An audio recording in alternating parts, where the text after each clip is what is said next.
Boa noite a todos e todas. Eu quero dizer, em primeiro lugar, que para mim é um enorme prazer, de fato, estar aqui, com o convite da Regiane e do Fernando, com quem eu tenho, de fato, um enorme carinho e grandes afinidades intelectuais e estéticas, talvez, não sei, de outras naturezas, inclusive o Caio também, né, eu digo.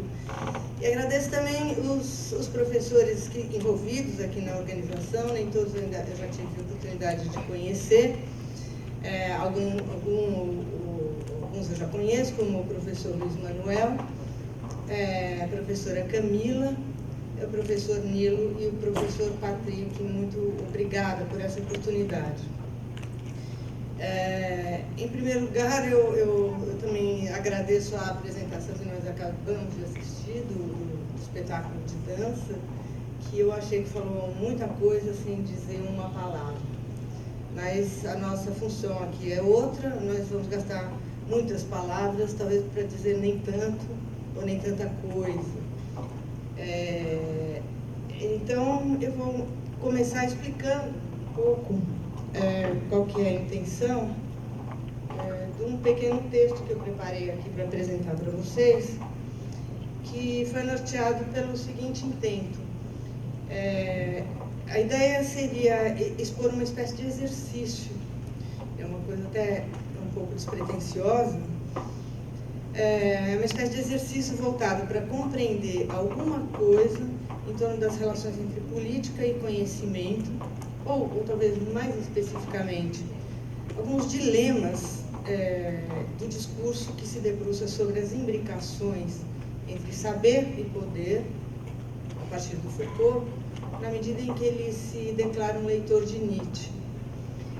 Então, de certa maneira, eu vou tentar não fazer um confronto, mas buscar alguns recursos no Nietzsche para compreender essa relação entre saber e poder em uns poucos textos do Foucault.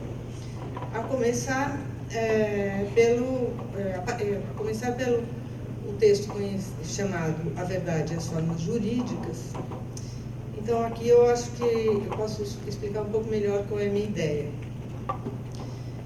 Nesse texto, Foucault esclarece, logo no início da primeira exposição, da primeira aula, né, são um conjunto de exposições, esse texto se compõe de um conjunto de exposições, aliás, feitas no Brasil, inicialmente, e logo na primeira exposição ele diz o seguinte, eu cito, que ele pretende mostrar como as práticas sociais podem chegar a engendrar domínios de saber que não somente fazem aparecer novos objetos, mas também nascer formas totalmente novas de sujeitos e de sujeitos do conhecimento. E prossegue dizendo que o sujeito e a sua relação com o objeto e a verdade, todos esses têm uma história. Estou só recordando alguns trechos do texto, nada mais, né, por enquanto. Então, o sujeito, tal como conhecemos, é assim derivado de uma relação histórica entre as práticas sociais e os domínios do saber. Aí, então, que Foucault, nesse ponto, mais ou menos do texto, que ele anuncia o sentido da sua apropriação de Nietzsche. Aí haveria, pensa ele, uma análise histórica que compreenderia o saber sem se constituir como discurso que suponha a noção de sujeito. Parece-me que quando Nietzsche atribui essa ideia, quando Foucault, atribui essa ideia a Nietzsche, ele está dizendo aí duas coisas diferentes, mas complementares. Em primeiro lugar, ele diz que Nietzsche historiciza a noção de sujeito. Nós vamos tentar discutir um pouco isso, né? Mas que ao fazê-lo, ele o destitui do seu locus privilegiado de polo fundante do conhecimento. Até aí, para um leitor de Nietzsche, sem grandes novidades, né? É o que é mais ou menos óbvio no Nietzsche. Em segundo lugar, que ao destituir esse sujeito desse ponto privilegiado, o próprio discurso nietzschiano se constituiria de forma a prescindir dessa suposição. Ou seja, o próprio discurso de Nietzsche, de alguma maneira, teria sido capaz de deixar de lado a pressuposição da noção de sujeito para que ele próprio se constituísse enquanto discurso filosófico. Então, a hipótese é que há duas coisas ditas aqui. Então, essas duas coisas é que são aqui o nosso objeto de investigação, por assim dizer. É claro que Foucault explicita que a sua leitura de Nietzsche não visa desvendar a concepção nietzschiana de conhecimento, né, como ele diz. O que se é que há uma. Porque isso já me parece uma pressuposição bastante discutível, né? O fato de haver ou não uma concepção nietzschiana de conhecimento ou uma teoria do conhecimento em Nietzsche, etc. e tal, mas isso extrapola o nosso objetivo aqui. Então, diz o Foucault, bom, não há, eu não quero aqui desvendar nenhuma, não quero trazer à tona o que seria a concepção nietzschiana de conhecimento, mas sim, eu quero aqui fazer uma apropriação a fim de constituir um modelo para uma análise histórica da política da verdade. E conclui mais adiante, agora eu cito. Eis, portanto, como através dos textos de Nietzsche podemos restituir não uma teoria geral do conhecimento, mas um modelo que permite abordar o objeto dessas conferências, qual seja o problema da formação de um certo número de domínios de saber a partir de relações de força e de relações políticas na sociedade. Essa passagem me parece crucial, porque aí se diz que se trata de buscar em Nietzsche diretrizes, elementos, para que o saber venha a ser compreendido como resultado, como engendrado pelo embate de forças e relações políticas. Ora, isso significa que questões políticas são tomadas como precedentes e determinantes do saber, em detrimento de questões, digamos assim, de ordem epistemológica. Ou seja, como já dito, como elas determinam o sujeito, elas determinam o objeto, elas determinam a verdade. Então, a meu ver, não se pode, com muita tranquilidade, aceitar essa ideia de que Nietzsche historiciza o sujeito e tampouco que haja em sua crítica, por assim dizer, ao conhecimento, uma preocupação propriamente política. Quer dizer, isso não está na letra do Nietzsche. Isso é uma atribuição que Foucault faz a Nietzsche. E Foucault sabe muito bem disso. Isso não está na letra do Nietzsche. Então, é óbvio aqui que eu não pretendo confrontar os textos do Nietzsche com a leitura que o Foucault faz, a fim de apontar eventuais infidelidades, etc. O que me move, diferentemente disso, seria antes reconstituir o caminho que Foucault encontra, o caminho que leva Foucault a encontrar em Nietzsche uma valorização da história, bem como atribuir a ele preocupações de teor político, porque elas não estão evidentes lá, elas não são explícitas e elas não estão dadas no próprio texto. Então, voltando à primeira exposição de A Verdade e as Formas Jurídicas, Foucault encontra na oposição entre Ursprung, a origem, dessa palavra, origem, e invenção, encontra na oposição entre origem e invenção, que são os termos Ursprung e Erfindung, alemães, a conotação histórica atribuída ao conhecimento. Então, o conhecimento seria fruto de uma invenção, diz Foucault, segundo Nietzsche, seria fruto de uma invenção, não estando, portanto, inscrito na natureza humana. No texto de Juventude de Nietzsche, que acho que muitos conhecem, sobre verdade e mentira no sentido dessa moral, estaria, diz o Foucault, o signo da insolência de Nietzsche. Ao se subtrair da herança kantiana, pensa ele, na medida em que, com a ideia de invenção, ele recusa a espaço e tempo o caráter de formas puras do conhecimento. Ou seja, aqui cai por terra o a priori transcendental. É curioso o fato de Foucault encontrar nesse texto de Nietzsche, justamente esse texto de 1873, um texto que é uma espécie de anotação, sem muitas grandes pretensões, um texto inacabado, um texto de 10 páginas, né, que, no entanto, recebeu tanta atenção e tanta alusão por parte da literatura de comentário, esse texto sobre verdade e mentira no sentido dessa moral, né? Então, me parece curioso que nesse texto o Foucault encontre justamente aí uma ruptura com Kant, exatamente no período em que Nietzsche confessadamente se vê como um seguidor de Schopenhauer e que, portanto, reconhece a dualidade do mundo nessas duas formas, com vontade e representação.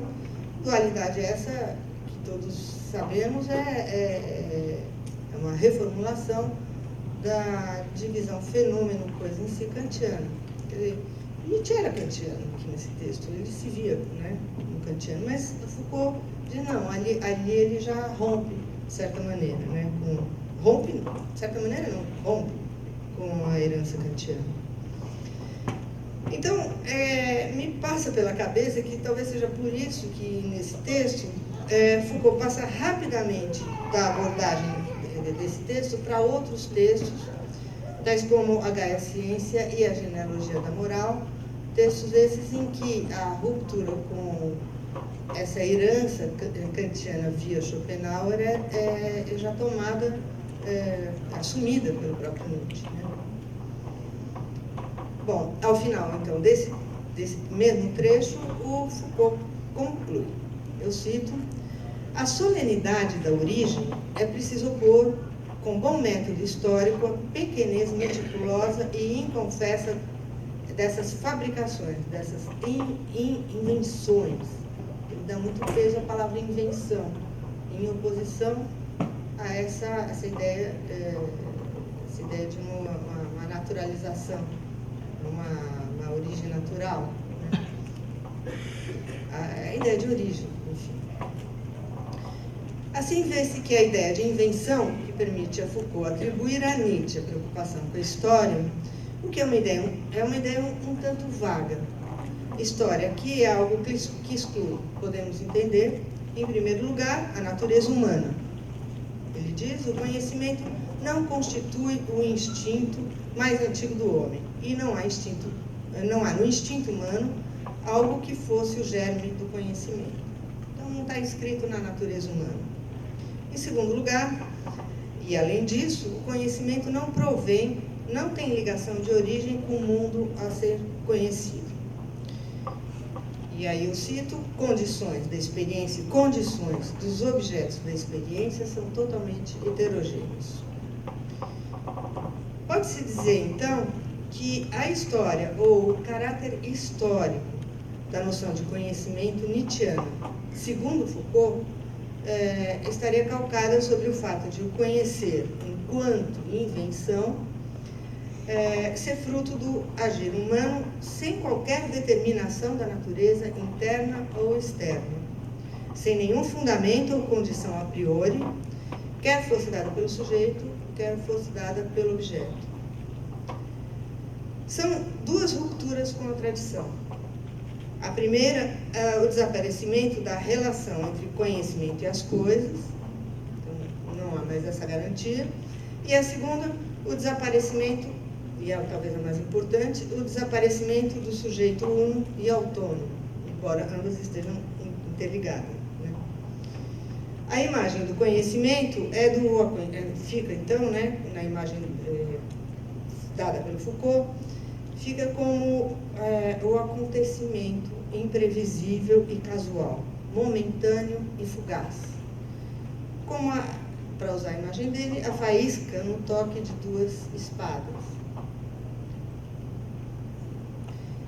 Vê-se que Então, se há algo de histórico aí, essa história nada tem a ver com o trabalho de sujeitos, inventores do conhecimento, já que esses próprios sujeitos são frutos do mesmo processo. Se nós formos a Gaia Ciência, o aforismo 333, ali diz o Nietzsche: o que significa conhecer? Uma resultante de impulsos diferentes e contrários entre si. Então, bom, mas isso, desculpa, bom, mas o que importa então aqui é compreender o conhecimento como fabricação da história, mas história essa que é conduzida pela luta dos impulsos e, se nos ativermos ao mesmo aforismo 333 da Gaia Ciência, de forma inconsciente, sem consciência, talvez, se vocês preferirem. Daí se compreende melhor, né, como é que esse sujeito finalmente cai por terra. Qual é o sujeito que cai por terra? Então, até aqui nós teríamos vagamente esboçado aquilo que Foucault atribui a Nietzsche como histórico. Seria algo como o movimento da luta dos impulsos que prescinde de qualquer dado prévio, de toda determinação transcendente. Agora, cabe localizar ainda de onde teria saído a ideia de que o saber seja fruto de relações políticas em Nietzsche. E aí, sobre isso diz o Foucault, no mesmo texto: quando se busca conhecer o conhecimento, saber o que ele é, aprendê-lo em sua raiz e em sua fabricação, não devemos nos aproximar dos filósofos, mas dos políticos. Devemos compreender quais são suas relações de luta e de poder. E isso é uma frase que o Foucault diz, atribuindo a Nietzsche. Nietzsche teria dito isso. Ou seja, para o Foucault, poder e política se remetem um ao outro. Ao que parece, a referência de Nietzsche ao poder autoriza Foucault a inserir a questão no âmbito da política. Poder e política se relacionam e mantêm entre si uma implicação na medida em que supõem, talvez seja esse caminho, relações de dominação. Por que digo isso? Porque logo a seguir, o Foucault, se adiantando a possíveis objeções, o que ele recorrentemente faz nesse texto, diz objeções do tipo: bom, mas Nietzsche não diz exatamente isso, Nietzsche não diz exatamente aquilo, né? Ele explica que haver em Nietzsche, e aí eu cito, um certo número de elementos que colocam à nossa disposição um modelo para uma análise histórica daquilo que eu chamaria de política da verdade. Quanto a essa ideia de política da verdade, nós podemos recorrer, seguindo o próprio caminho do Foucault, a sobre verdade e mentira no sentido extramoral novamente. E aí, nesse texto, a verdade é descrita como designação, eu cito Nietzsche agora, designação uniformemente válida e obrigatória das coisas. Verdade, então, tem o sentido, ela ganha sentido apenas no âmbito da coletividade. Ela se dá como coerção, primeiramente, e em um segundo momento, ela alcança o estatuto de objeto da vontade ou do desejo, ou talvez como algo que move um impulso. Então, retomando. Então, ela aparece, diz o Nietzsche, bom, eu não sei o que é verdade afinal de contas, diz ele nesse texto. Nós sabemos aqui que na vida em coletividade nós somos obrigados a usar a linguagem segundo regras. Nós somos obrigados a seguir uma série de normas, né? Então, ele diz, eu cito: até agora só ouvimos falar da obrigação que a sociedade, para existir, estabelece, de dizer a verdade, etc., etc., de mentir em estilo obrigatório para todos. Ou seja, não há rigorosamente uma oposição entre verdade e mentira. É isso que alude o título do texto, né? Então, a verdade somente tem sentido no interior, no interior da linguagem e, portanto, só é válida no âmbito das relações entre os homens e não serve para pautar ou para balizar as relações dos homens com as coisas, ou do homem com o mundo, né, com as coisas. Trata-se do respeito às normas e regras para o uso do discurso, simplesmente. A questão é que, a uma certa altura, haveria como que uma introjeção de tais normas, e então que a obrigação, que a coerção se sublima na forma de impulso, da famosa expressão impulso à verdade, Trieb zur Wahrheit.